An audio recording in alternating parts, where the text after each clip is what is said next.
Sagra di Santa Margherita a Refrontolo è un evento estivo imperdibile e ricco di eventi. Sabato 14 luglio, tributo ai nomadi. con i segnali caotici. Domenica 15 luglio, divertente spettacolo cabarettistico. Dell'atelier teatrale Carro Navalis. Venerdì 20 luglio, dopo la Santa Messa, divertimento con gli oro puro. E alle 23:30 spettacolo pirotecnico mozzafiato. Sabato 21 luglio, grande spettacolo con il tributo degli 8-3 dei mitici Turbo Max. Domenica 22 luglio, terzo tratto raduno. Ci saranno tutti gli agricoltori della zona e sicuramente non mancheranno brio e allegria.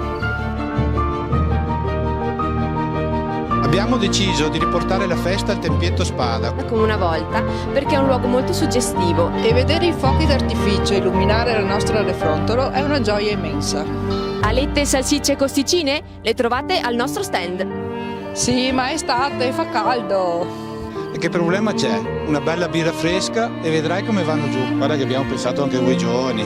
Sabato 21 luglio, panini caldi e birra a fiumi. Dite sempre così, ma poi... Non mi credi? Con l'acquisto di 5 birre in uno scontrino unico avrete una birra in omaggio. Sei un mito! Allora devo portare tutti i miei amici. Vi aspettiamo dal 14 al 22 luglio al Tempietto Spada di Refrontolo. Per informazioni 345 422 0522. Vi aspettiamo dal 14 al 22 luglio.